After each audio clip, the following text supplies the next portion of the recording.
Fantastic. We all good to go? Hello everyone, my name is Craig Wilkins. I'm the Chief Executive of the Conservation Council of South Australia.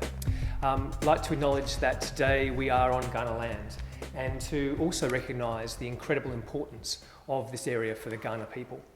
I'd like to also acknowledge elders of yesterday, today and tomorrow. I'd also like to acknowledge the members of Parliament who are present here today, including Member for Adelaide, Susan Close, thank you, Mark Parnell, MLC, Tammy Franks, MLC. We've also had apologies from Frank Pangello, MLC, and also Senator Rex Patrick, who both wanted to be here but couldn't today. I'd also like to acknowledge the Mayor of Salisbury, Gillian Aldridge. Thank you so much for coming out and allowing us to have this event here today. And also the Deputy Mayor, Chad Buchanan. Where are you, Chad? Yeah, there you are. And we've also got Councillor Josh Vines from Adelaide Enfield. Yeah. So thank you so much for everyone coming out here today. Today we are launching a new alliance. This has been created out of frustration that the response so far is not been quick enough, it hasn't been effective enough, and it hasn't been coordinated enough. There is an enormous amount of community expertise which could be tapped into, and we want to create a mechanism which will ensure that that wisdom is shared and taken up, and also commit to the long haul, because the return of this place to ecological health is going to be a multi-year, multi-decade project, and it requires that commitment from the government, from regulators, the company, and from the community. Shortly you'll hear from individual organisations who are representing members of the Alliance, including Perry Coleman, who's a well-known and respected local ecologist and Director of Delta Environmental Consulting, Lindsay Virgo, representing the St Kilda and Surrounds Progress in Tourism Association, Elisa Lamana from BirdLife Australia, one of the many national organisations which are part of this alliance, and Lee Van Zust from Wreckfish SA, representing that incredibly important story around the impact on our fisheries. But first, a quick overview of the Alliance. So far we have 16 organisations signed up, with more joining all the time. We expect more to join in the next few days. As an important site for the Kaurna people, we have engaged with Kaurna leadership, and Jeffrey Newchurch has asked me to say a few words at this launch. He says, "From a Kaurna position of having no say and no allowance, it is a must that our voice and our position be put forward with a united approach. Only by working together can we enable a position, a framework in relation to the loss of our unique part of our mangrove environment. However significant the damage of this system is, the tragedy of it will be lost if Kaurna is brought into the position of politics and blame. For me, for my people, the solution is simple. We work together. Whether it be through a collective approach, like at the Adelaide International Bird Sanctuary, or our partnerships with the Green Adelaide Board and Wapala Kamunka, or our relationships with many individuals, businesses and families living on Kaurna country, we only achieve when we stand as one. Again, it is tragic that this has happened. Now is the time to come together to partner, to optimise allocations and ways forward. It's simple to talk to blame, but without actions of design and tailoring our joint solutions and united initiatives, the willingness to start will resort to this problem escalating. We will work with you for all our people, our shared environment and our future. Thank you." And in that spirit, we have outlined a 4-step action plan to respond. The first thing we're calling for is to remove the damaging brine from the adjacent ponds. That has to happen now. Secondly, we're calling for increased transparency and better communication with the huge amount of community expertise that is sitting there waiting to assist the government, the regulators and the company. The third thing is in partnership with community organisations. We think a comprehensive rehabilitation plan for those ponds is created and actioned, and a restoration plan for the surrounding wetlands is commenced. And fourthly, we want us to have a bigger conversation about the rest of the system, which stretches up and down the coastline. We want a genuine long-term solution which works with nature. And that will take a long time to create. We need to start that work now. This is a disaster of international significance. The damage is still occurring. It hasn't been fixed, and we need to act. We need more coordination, better communication, and to tap into the enormous amount of community expertise that is here in order to restore the current crisis and return this area to long-term health. So I'd now like to pass over to our next speaker, Perry Coleman.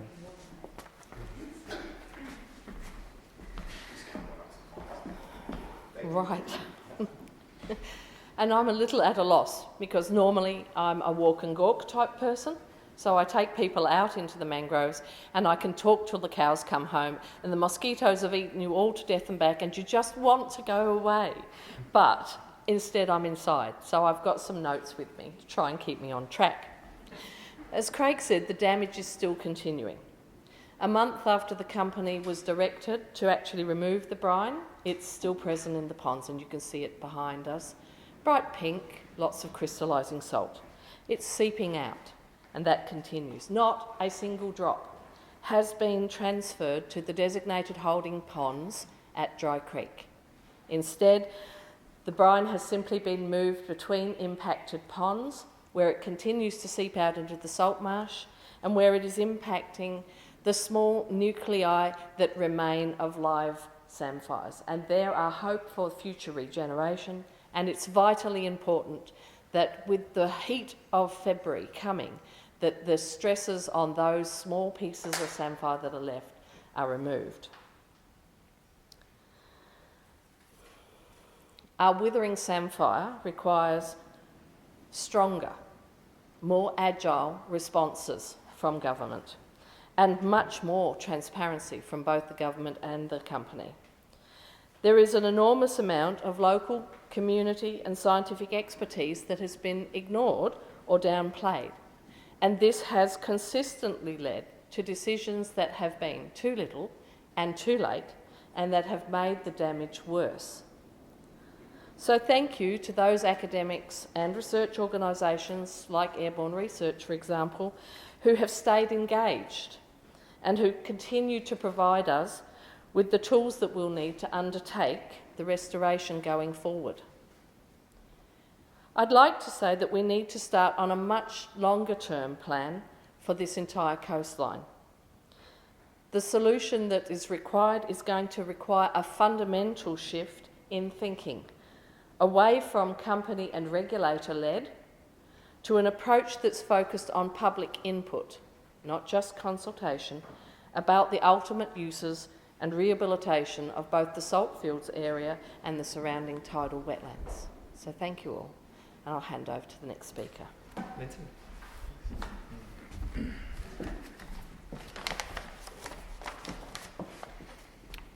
Good morning. My name's Lindsay Virgo. I am and have been the chairperson of the St Kilda and Surrounds Progress and Tourism Association since its inception in 2013 and have resided in St Kilda for the past 31 years.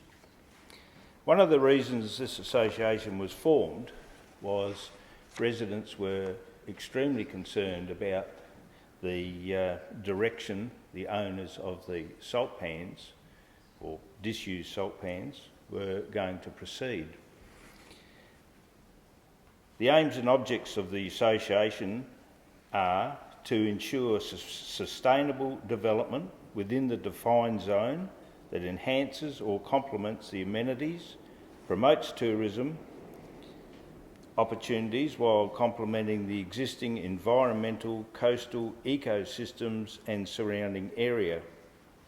The defined zone in regards to the association means the area bounded by Port Wakefield Road, north to McAvoy Road, south to the Salisbury Highway extension, west to and inclusive of Barker Inlet. This spans across both the Salisbury and Playford councils, with whom the association has established very good working relationships with. The Boardwalk and Interpretive Centre are vital cogs in the tourism sector, not only to St Kilda, but to South Australia and beyond. The boardwalk was constructed in 1984 in a joint venture between Salisbury Council and the Commonwealth Government. This walk provides access for people to immerse themselves into an area of considerable conservation value, providing habitat for over 100 species of birds. The mangroves are a nursery area for almost all the recreation and commercial fish species in the Gulf of St Vincent, and a valuable resource for community education regarding our magnificent natural environment. Prior to the boardwalk being severely damaged by storms in 2008, the wheelchair-friendly walking path formed a loop that was approximately 1.7 kilometres long. It meanders through the mysterious tidal world of grey mangrove forest. A walk through the mangroves is a fascinating experience where anemones, mud microbes, lizards, fish and many other small creatures live in harmony with the samphires. Mangrove wetlands provide nurseries for a wide variety of marine life, including commercially important fish and crustaceans such as King George whiting, which a lot of us will like, and Western King prawns. The Interpretive Centre, which we're standing, was opened on the 29th of April 1995, and this is considered to be a quality facility of national significance which enhances the capacity of the trail to convey information and educate visitors and to learn about the unusual ecosystem. Most importantly, it plays a role in ensuring the continued awareness of preservation of the mangroves in South Australia. School groups were given guided tours by the operators of the Interpretive Centre with explanations given of the various plants, bird life, fish breeding areas that were reliant on the area. Since 2011, the access to the walk is Since 2011, Salisbury Council no longer charges for access to the walk. The centre is no longer manned. Visitors obtain a pass from the kiosk and are only able to access approximately half of the original walk. There are self-explanatory signs along the walk to explain the various plants, etc. The people who use this facility range from school groups, youth organisations, individuals, tourists from intrastate, interstate and overseas. However, as we all know, the overseas side of it has been in decline due to the COVID. We actually have had films made in these mangroves. The number of visitors to the Mangrove Walk vary from month to month.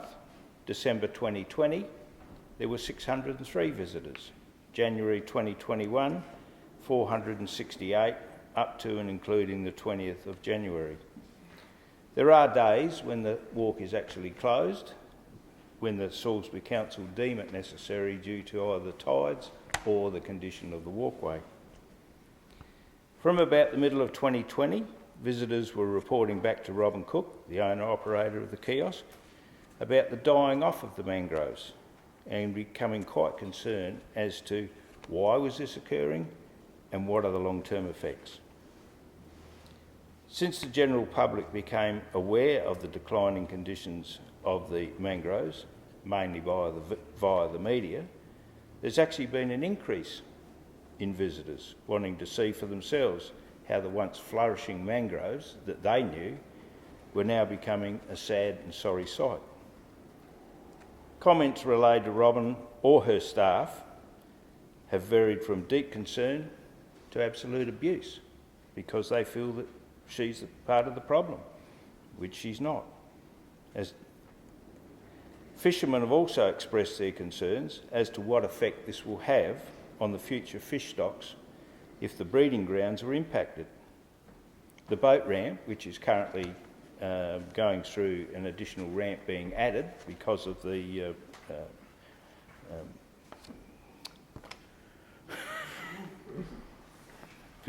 necessity to cater for the extra people.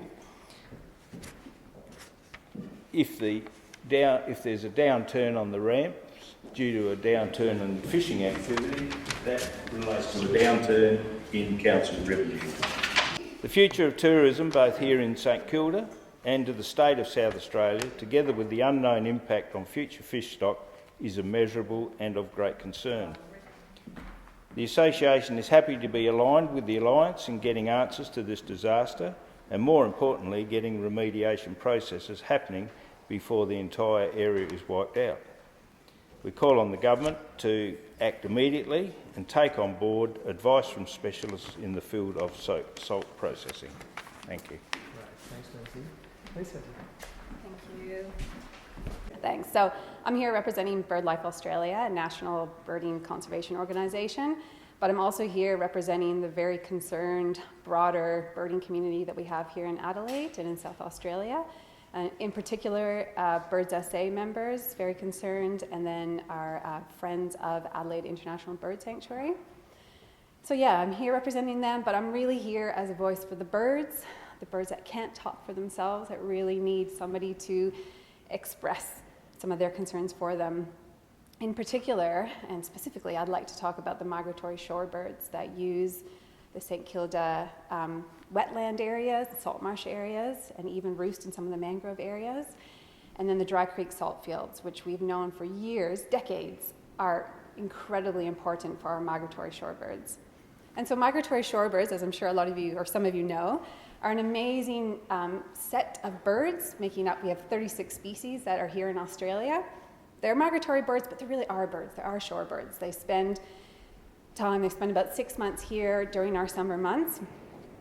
And when they're not here, they're on a migration crossing up to 22 different countries along a flyway, which is like a bird highway. And they travel north to the northern hemisphere. And these birds go there to breed. And they breed in the thousands in areas like the Siberia and the Alaska and the tundra areas. And they spend about 6 weeks up there, and then they travel back. And miraculously, they travel back without their chicks, which are now fledged, the ones that have survived, and grown to be able to travel back. They travel back without their parents, and they travel back down those 22 countries, and they land here on our shores. They land here in Gulf St. Vincent, and up to 15,000 use some of the areas like the Dry Creek salt fields, specifically north of St Kilda Road. And these shorebirds are very important, and unfortunately many of them are listed as critically endangered. One of the shorebirds that use these areas, the species name is a curlew sandpiper, just a very small shorebird. It's critically endangered, and we know from the data that we collect from all of the various volunteers that help us out that this particular shorebird is declining, its population is declining at a rate of 8% a year. You add that up, and we don't have these birds for much longer. And that makes me sad, that makes, I'm sure, everybody here sad. And so I feel like we have a really great opportunity now to take some action, to bring back the values of the area for shorebirds that we once had, to bring back the numbers that we once had here. And it's been a long road, so it's been 7 years since this salt field was decommissioned, and we've been working to try to get the shorebird values back to the position that they were originally. But it's been more than that. It's been a decade that we've been working with government agencies and different stakeholders involved to try to get a good outcome for this area. So if it's not now, I don't know when the time is. So really, we need to look forward. We need to keep in mind, we need to talk to all of the experts, some we have here, which is fantastic. And we really need the government departments to start listening, and we need to do this together. So community engagement is the utmost importance, and I think we can do it. Thank you. RecFish SA fully support the formation of the St Kilda Mangrove Alliance. Intertidal and shallow subtidal seagrass and sand habitats around the Port River Barker Inlet support the high diversity of fish and invertebrates, with 56 species identified during a 10-year study of the Port River Barker Inlet system. These species are extremely important to the recreational fishery sector, and many of the individuals sampled were juveniles, providing evidence that the area is a nursery for fishery species.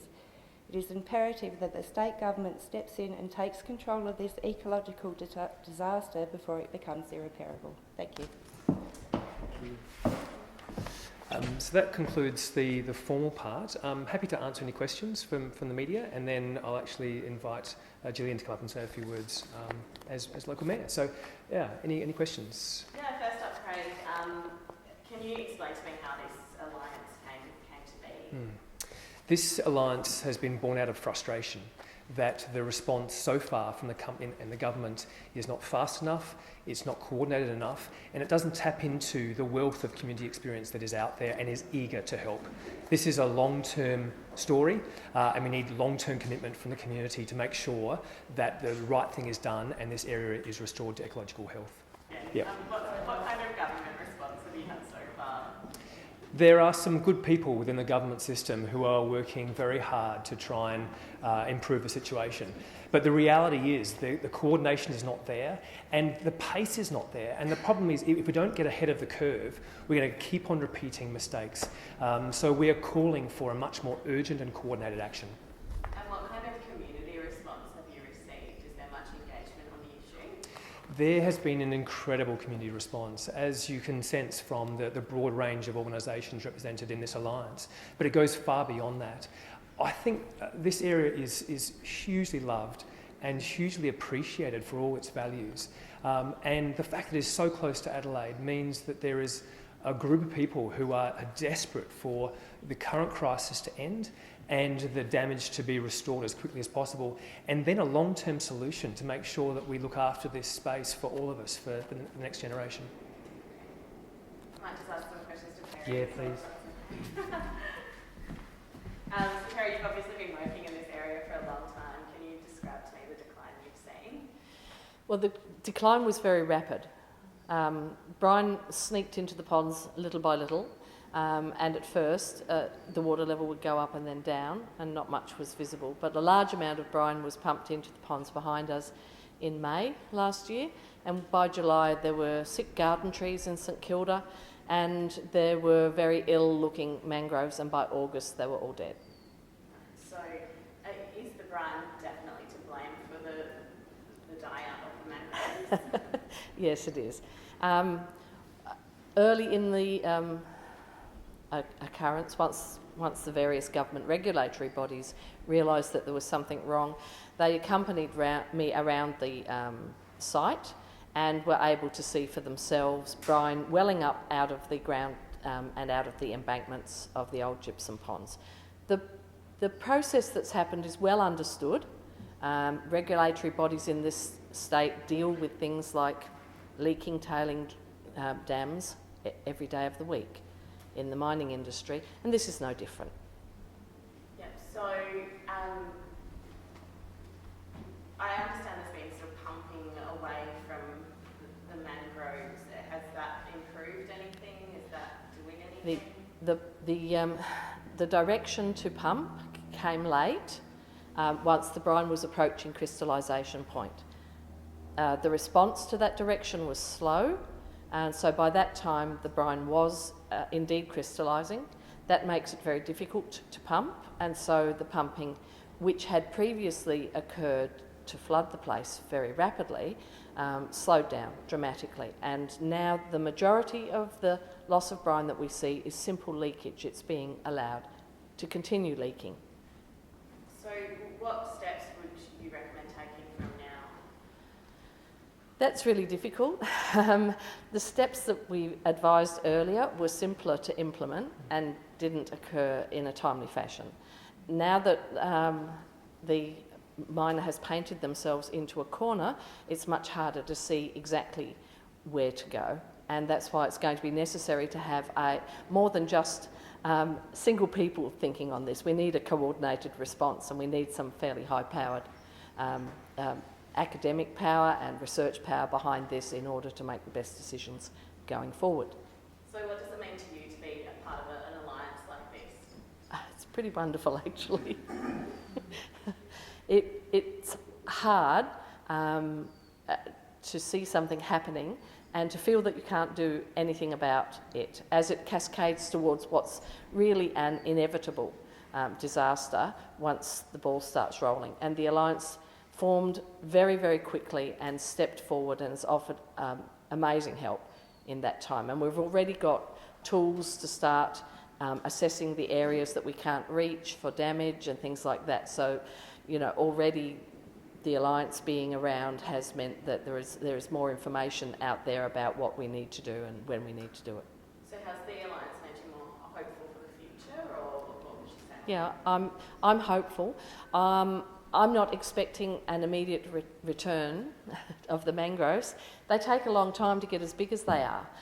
Most of those mangroves that you see out there, the tall ones in the background, they predate European settlement. The little short ones up closer, they've all formed since about 1930. So they haven't gotten very tall since 1930. So we're going to be looking at a very long-term recovery, and that recovery, I don't expect I will see it in its full bloom.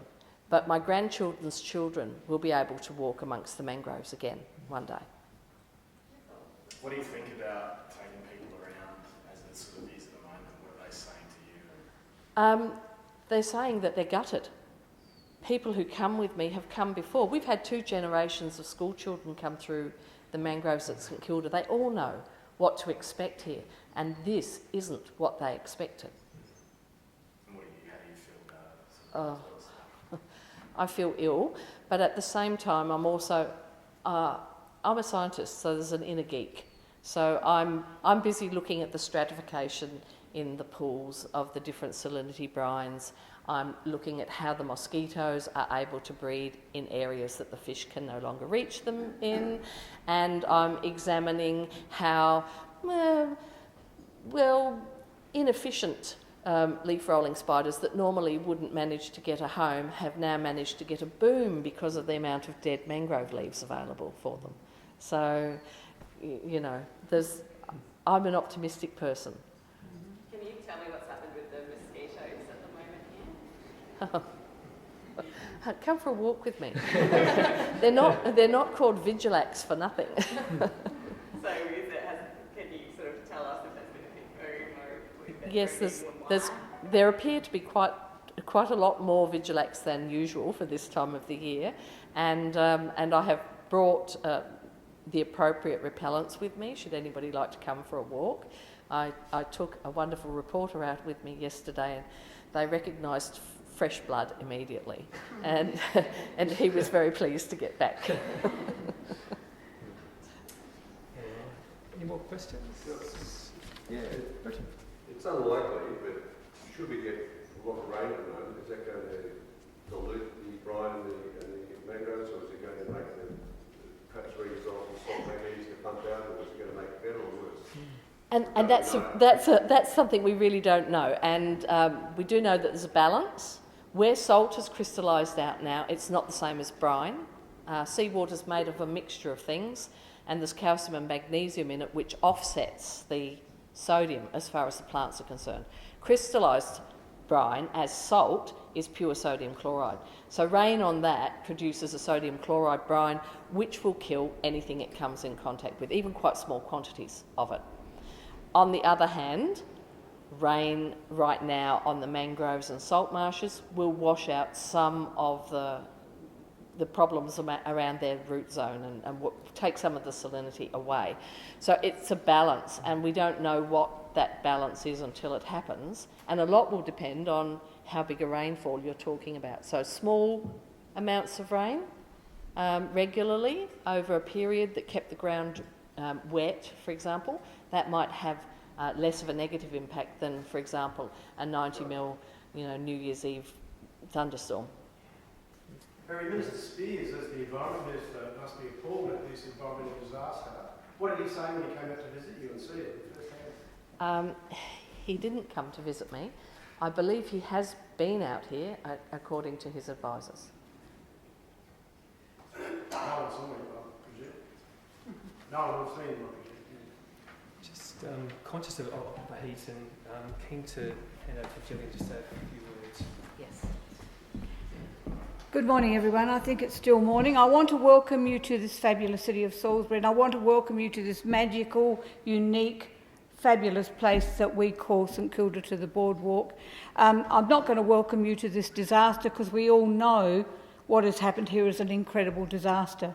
And I want to thank this team that got together, because I suspect we can't do anything without you. But we also can't do anything without government support and government funding. So I want to plead to anyone who will listen to these experts who are telling you what's gone wrong. You can't just walk away from it or forget it or stop it. This is a disaster that is going to take 50 to 100 years or longer to recuperate, to be beautiful, to be special, to unique again. And none of us deserve that. I've been coming here for a great deal of years. In fact, I was a councillor here 34 years ago. It's very precious to me. It's very precious to the people of Salisbury. But it's even more precious to the people like this, who are so much more have so much more environmental knowledge than I do, and to the people of the state and the country who visit us and find it so unique and so wonderful. So my thank you is to you guys. My God, what would we do without you? My plea is to government, don't turn your back on us. This is a disaster. It's got to be sorted, and it can't be sorted next week. It's actually got to be sorted now, right now. Think about this, guys. We need your help. Don't leave us like this. Thank you.